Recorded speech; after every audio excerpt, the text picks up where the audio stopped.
adik-adik yang ada di rumah. Kembali lagi ke channel saya, yaitu Asnasa Lagi Sembaya. Nah, materi kita kali ini adalah tentang materi dinamika rotasi, di mana materi ini adalah biasanya dibahas oleh kelas 11 SMA semester 1. Nah, kata rotasi di sini berarti nanti kita akan membahas tentang apa yang menyebabkan benda-benda itu bisa berputar, seperti itu. Kalau dulu kita bisa membahas tentang translasi, maka kali ini kita akan membahas tentang rotasi. Nah, sebelum kita masuk ke channel ini, sebelum kita masuk ke pembelajaran ini, maka jangan lupa tetap like dan subscribe, dan juga aktifkan notifikasi loncengnya untuk pemberitahuan tentang video-video selanjutnya. Oke, pastinya saya harapkan kamu semua adalah tetap sehat dan luar biasa, gitu. Nah, sekarang kita masuk ke materi dinamika rotasi. Berarti subtopik yang kita bahas nanti di sini yaitu hanya tentang momen gaya dan momen inersia. Nah, and the next kita akan bahas tentang energi kinetik dan momentum sudut, seperti itu. Nah, yang pertama kita bahas tadi di sini adalah istilahnya momen gaya. Oke, saya gambar, saya buat persepsi pertama adalah tentang momen gaya.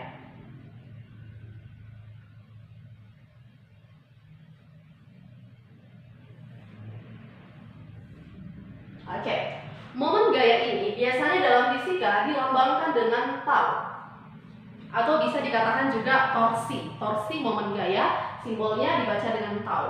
Nah, berarti kalau dikatakan momen gaya, kalau dulu di translasi, apa yang menyebabkan benda-benda itu bisa bergerak, gitu kan? Apa yang menyebabkan benda bisa bergerak itu adalah karena adanya gaya. Sebaliknya, kalau pertanyaannya saya balik, apa yang menyebabkan benda-benda itu bisa berputar? Yang menyebabkan benda bisa berputar itu adalah adanya momen gaya. Apa tadi? Adanya momen gaya. Lantas, apa itu momen gaya? Berarti momen gaya itu adalah besarnya efek putar gaya. Berarti ini momen gaya adalah, kita lambangkan tadi torsi, besarnya efek putar gaya.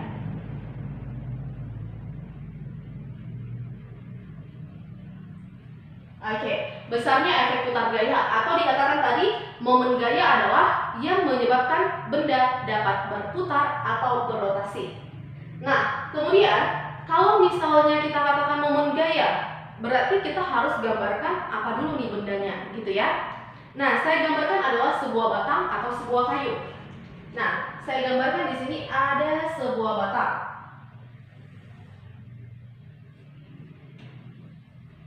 Oke, saya gambarkan di sini adalah ada sebuah batang atau sebuah kayu. Porosnya di mana? Porosnya saya buat di ujung sebelah kanan. Maka ini saya buat adalah poros. Poros berarti dalam artian titik putarnya, seperti itu. Nah, kemudian yang namanya batang atau kayu berarti punya panjang ini ya. Berarti panjang dalam fisika itu kita simbolkan dengan L. Kenapa? Berasal dari kata long. Berarti dia punya panjang sebesar L. Oke, saya buat ini dia punya panjang sebesar L.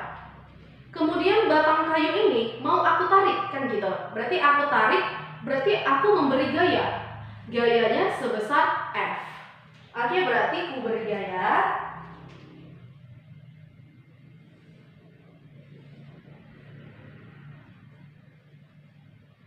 Berarti ku beri gaya sebesar F. Berarti ketika aku memberi gaya sebesar F, berarti gayaku dengan batangku sudah membentuk sudut. Nah, sudut yang dibentuk itu saya misalkan adalah theta. Dia sudah membentuk sudut sebesar theta. Lantas, setiap yang membentuk sudut maka harus kita uraikan terhadap sumbu X dan sumbu Y. Dan F saya di sini adalah membentuk sudut, seperti itu ya. Nah, berarti kalau saya uraikan, ini titik pangkal. Udah, titik pangkal, kita tarik garis ke atas. Udah, inilah yang kita namakan dengan FY. Gaya di sumbu Y, seperti itu. Nah, kemudian saya tarik lagi ke samping. Udah, ini saya namakan dengan Fx. Berarti apa? Gaya di sumbu X, seperti itu.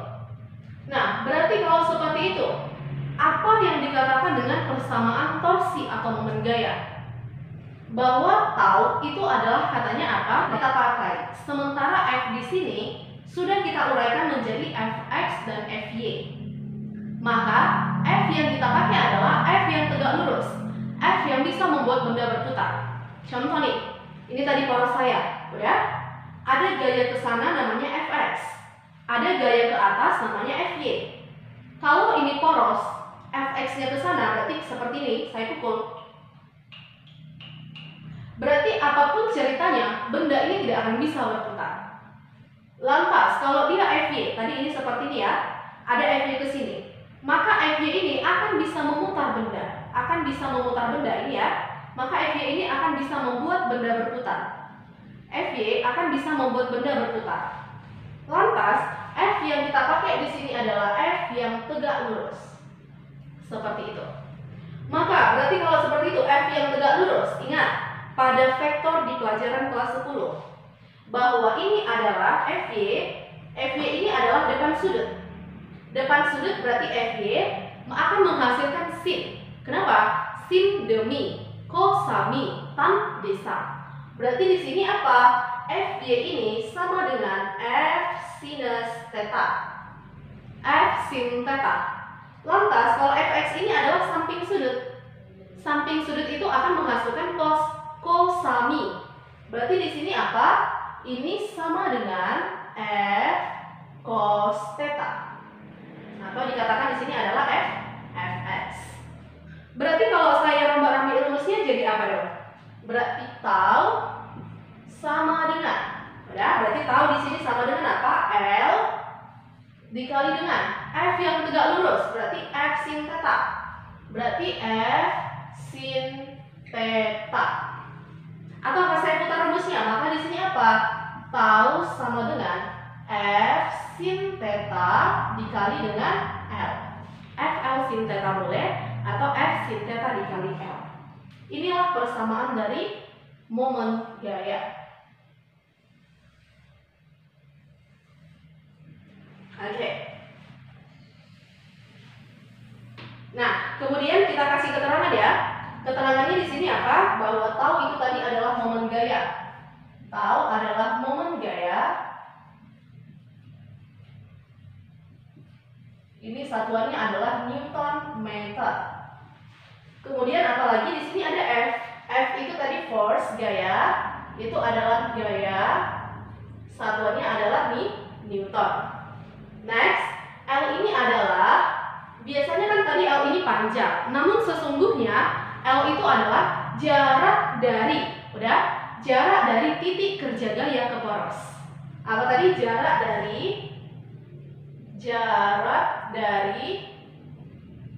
titik kerja gaya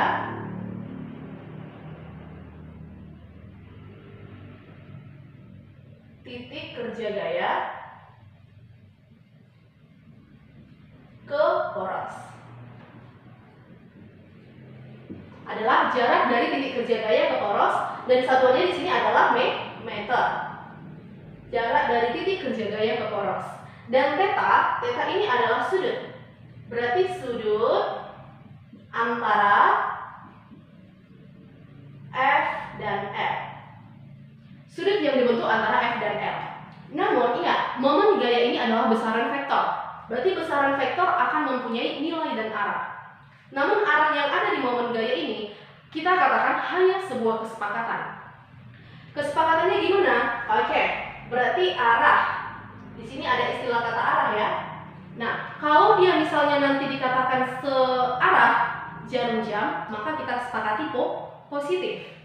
Arahnya kita sepakati ya, positif, berarti ini adalah searah jarum jam.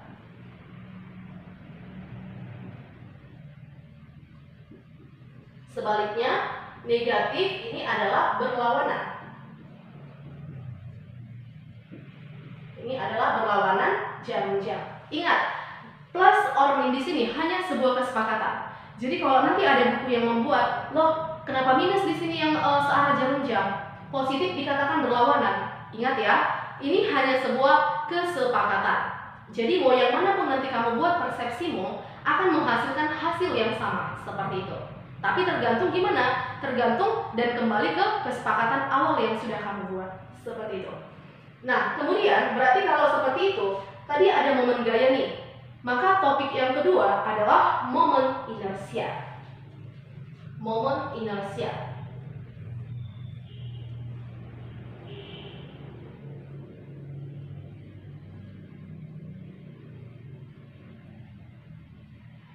Oke. Dan momen inersia ini dalam fisika dilambangkan dengan huruf I besar, gitu. Tadi kita sepakati bahwa momen gaya dirotasi. Ditranslasi namanya apa? Adalah gaya. Oke, momen inersia ini kalau dia dirotasi kita simbolkan dengan I. Lantas kalau ditranslasi itu sebenarnya sama dengan massa. Massa itu apa? Ukuran kelembaman suatu benda. Apa tadi? Bahwa momen inersia itu kita samakan dengan kata massa, yaitu ukuran kelembaman suatu benda. Nah, untuk topik selanjutnya, momen inersia itu dibagi atas dua. Yang pertama, dia untuk partikel, yang kedua untuk benda tegak. Oke, berarti untuk partikel saya gambar yang pertama. Yang pertama topiknya kita bahas adalah untuk partikel. Oke, berarti kalau untuk partikel nih, berarti misalnya ya saya gambarkan ada sebuah benda, ini bendanya, saya kasih massa, berarti dia punya massa sebesar M. Nah, sumbu putarnya saya buat di sini. Di sini ada sumbu putar. Oke, ini adalah sumbu putar. Nah, jarak dari massa ke sumbu putar itu sejauh kita misalkan adalah R. Oke, berarti kita misalkan di sini adalah sejauh R.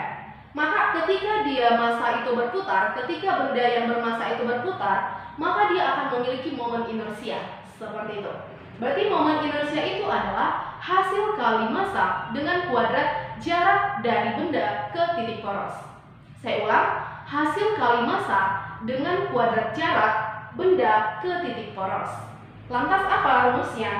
Bahwa I, berarti I itu sama dengan M kali R kuadrat. I sama dengan M kali R kuadrat. I sama dengan M kali R dikuadratkan. Inilah persamaan dari momen inersia.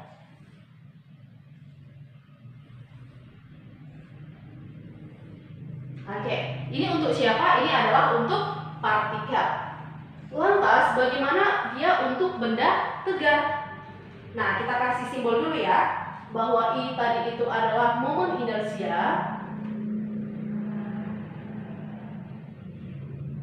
Oke, momen inersia satuannya apa? Ingat, massa kilogram dan R adalah meter.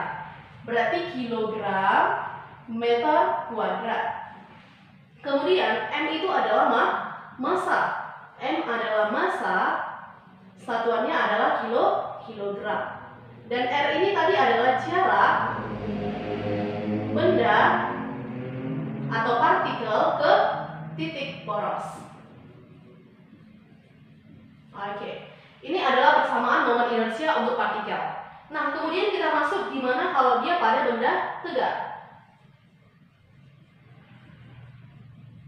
Pada benda tegak. Nah, sepakati dulu, apa itu kata tegak? Di fisika, udah? Atau di bahasa Indonesia, tegar itu adalah kuat. Berarti kalau benda tegar di fisika juga adalah benda yang kuat. Berarti apa? Benda yang ketika kita kenai gaya tidak akan mengalami perubahan wujud. Apa tadi? Benda yang ketika kita kenai gaya maka dia tidak akan mengalami perubahan wujud, gitu. Contohnya apa? Banyak. Bisa batang, atau misalpun dikatakan juga nanti ada bola pejal, ada silinder pejat, ada bola berongga, dan sebagainya. Lantas kalau saya katakan aqua, udah, aqua botol ya, itu tidak dikatakan benda tegak. Kenapa? Ketika dia aku kasih gaya, remas-remas, dia akan nyonyot, gitu. Berarti kata nyonyot di situ, dia bukan benda tegak. Nah, persamaannya hampir sama dengan untuk yang partikel. Tetapi ada sedikit perbedaan ya, bahwa I di sini, udah, saya kasih rumusnya K M R kuadrat. Sementara di sini tadi hanya M R kuadrat. Di sini adalah K M R kuadrat. Nah, K di sini apa? K di sini adalah bentuk benda. Oke, K di situ adalah bentuk benda.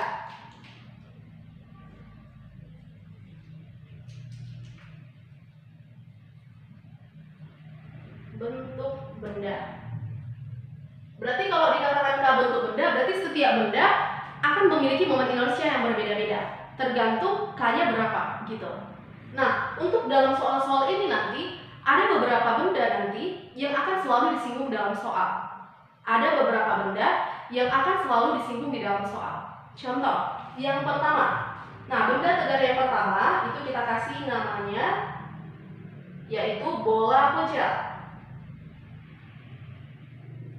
Apa arti kata pejal? Pejal itu artinya padat. Bola pejal berarti dia seperti kelereng.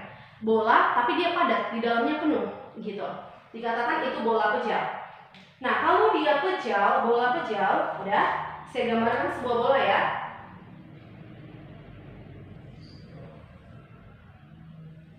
Oke, ini adalah bola pejal. Berarti padat semua. Nah, kemudian saya putar dia di titik tengah, berarti di pusat massa. Saya putar dia di titik tengah atau di pusat massa. Ini sumbu putarnya. Maka dia akan memiliki K, bahwa K-nya di sini berapa? Bahwa K di sini untuk bola pejal 2/5. Berarti kalau ini apa? 2/5 mr kuadrat. 2/5 mr kuadrat. Next, kalau dia bola berongga.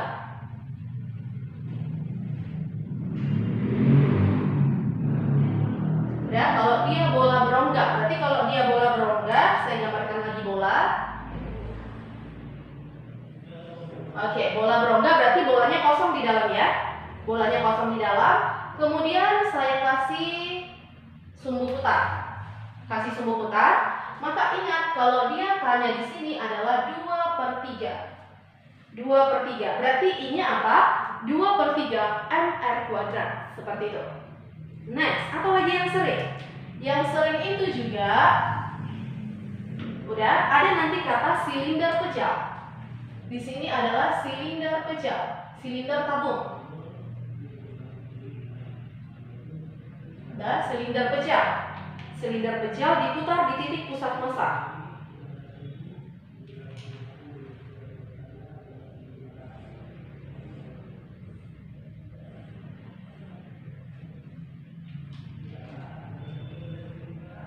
Oke, ini sumbu putarnya. Maka di sini apa? Nilai K-nya juga sudah ketetapan adalah setengah. Berarti di sini I-nya apa? Setengah mr kuadrat. Oke, next. Kemudian apa lagi di sini? Yang sering adalah batang. Nah, namun batang ini nanti bisa diputar. Misal kalau ini batang, bisa diputar di titik pusat massa, bisa di ujung. Bisa di tengah, bisa di ujung. Nah, itu K-nya berbeda. Kalau misalnya batang itu diputar di tengah. Ini saya buat batang ya. Oke, batangnya saya buat diputar di tengah. Maka di sini K-nya sama dengan berapa? 1/12. Tapi di sini apa? Bukan R, tapi kita ganti dengan L. Karena batang tidak punya jari-jari dan juga di sini batang itu hanya mempunyai panjang. Berarti I-nya di sini apa? 1/12 ml kuadrat. Oke, sedikit lagi. Kalau misalnya batangmu diputar di ujung.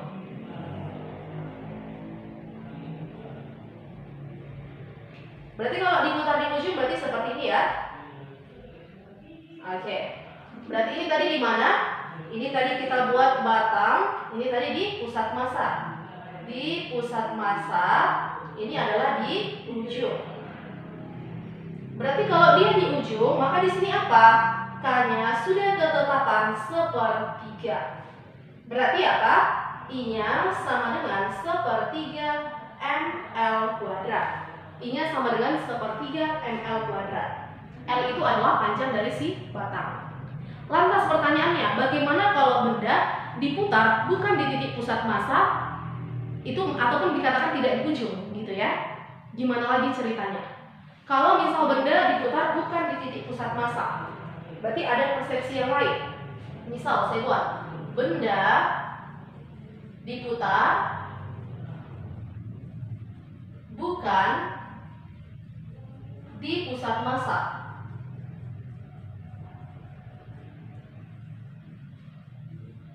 Jika benda diputar bukan di pusat massa, ya. Jika benda diputar bukan di pusat massa, misal saya gambarkan nih. Ini tadi benda. Bendanya saya misalkan aja adalah batang. Ya, ini batang. Nah, kan titik pusat massanya itu berarti di tengah nih. Ini di tengah. Udah, ini saya katakan pusat massa. Nah, sementara saya mutarnya nggak di ujung, nggak di pusat massa, tapi saya mutarnya misalnya di sini. Saya putar di sini. Berarti apa yang mau kita buat? Maka batang ini kan punya panjang nih. Berarti panjangnya batang itu disimbolkan dengan apa? L. Kemudian apa? Panjang ini akan punya jarak. Jarak dari pusat massa ke sumbu putar itu kita misalkan adalah D. Maka ingat rumus cepatnya. Maka rumus cepatnya untuk di sini bahwa I itu sama dengan I pusat massa tambah M kali D kuadrat. I pusat massa tambah M kali D kuadrat. I pusat massanya berapa tadi untuk batang? Untuk batang dia adalah 1/12. Berarti apa? 1/12 ml kuadrat ditambah md kuadrat. Oke, contoh batang ya.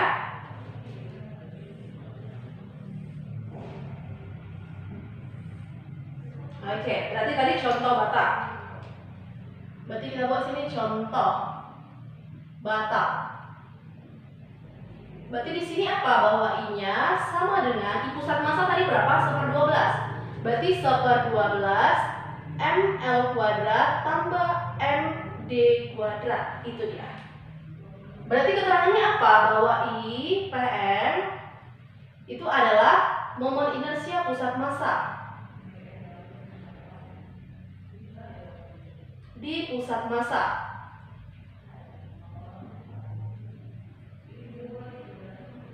Kemudian apalagi D itu adalah jarak titik pusat massa ke poros atau ke sumbu putar. Pusat massa ke sumbu putar. Jarak dari titik pusat massa ke sumbu putar. Oke, sedikit lagi.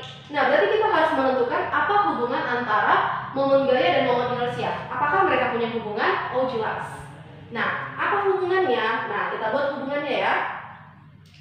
Hubungan. Berarti hubungan apa? Hubungan tau dan I. Apa hubungan antara momen gaya dengan momen inersia? Kalau misalnya saya gambarkan tadi ya.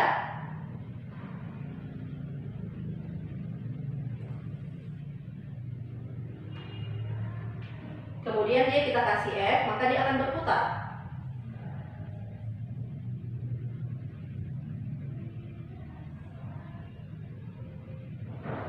Oke, seperti itu. Berarti di sini ada sebuah benda, bendanya itu kita anggap apa? Bendanya itu kita anggap adalah M.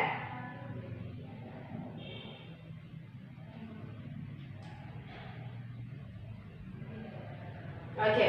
Benda bermassa kemudian punya jari-jari, kita putar, maka kita berikan gaya. Nah, apa hubungannya? Bahwa ingat, berdasarkan hukum 2 Newton bahwa F sama dengan M kali A, gitu ya. Berarti berdasarkan hukum 2 Newton bahwa F sama dengan M kali A. Berarti kita buat, berarti F sama dengan M kali A. M kali A. Nah, M kali A. Nah, berarti sebelum di sini kita harus buat dulu apa hubungan A dengan alfa. Oke, sebelum ke sini berarti kita buat dulu hubungan hubungan A dengan alfa. Oke ya, hubungan A dengan alfa. Berarti F sama dengan M kali A tadi kan? Nah, sebelum ke situ ingat bahwa ada hubungan antara gerak lurus beraturan dengan gerak melingkar beraturan. Kalau saya buat di sini GLB. Ini adalah GMB. Apa hubungan mereka? Bahwa ingat ya, di sini di GMB ada hubungan bahwa katanya apa? S sama dengan theta dengan omega kali R. Ini pelajaran kelas 10. Dan jelas, apa lagi katanya di sini? Bahwa A sama dengan alfa kali R. R itu adalah jari-jari. Nah, kemudian berarti kalau dari sini aku bisa dapatkan apa? A sama dengan alfa kali R. Kembali ke rumus bahwa F tadi sama dengan M kali A. Apa tadi? F sama dengan M kali A. F sama dengan M kali A. Atau berarti kalau kita buat tadi di sini, tau. Tau itu apa? F kali L. F sama dengan M kali A, dan juga di sini apa? Tau sama dengan F kali L. Sin tetanya tidak saya pakai, saya hanya pakai F kali L. Kenapa? Saya anggap ini adalah 90 derajat. Udah? Maka di sini F-nya tadi apa? M kali A ya. Berarti M kali A. L-nya saya ganti. Saya nggak pakai L, saya pakai apa? Jari-jari. Berarti saya pakai jari-jari. Saya buat di sini adalah F. Oke, berarti M kali A kali F. Next, A tadi yang saya dapatkan di sini adalah alfa kali F. Berarti di sini adalah M kali alfa kali R dikali dengan R. Oke, udah mulai dapat ya. Berarti di sini saya gabungkan MR kuadrat kali dengan alfa. Kira-kira bisa ya? Maka tahu di sini, ingat, MR kuadrat itu adalah milik momen inersia. Berarti di sini apa? I kali alfa. I kali alfa. Inilah persamaan hubungan antara tau dengan I. Hubungan antara tau dengan I, di mana alfa adalah apa? Percepatan sudut. Percepatan sudut. Oke, ini hubungan antara GLB dengan GMB. Lantas ada nggak hubungan antara GLB dengan GLBB dengan GMBB? Pasti ada. Nah, apa tujuan kita? Karena nanti akan kita pakai untuk menjawab soal.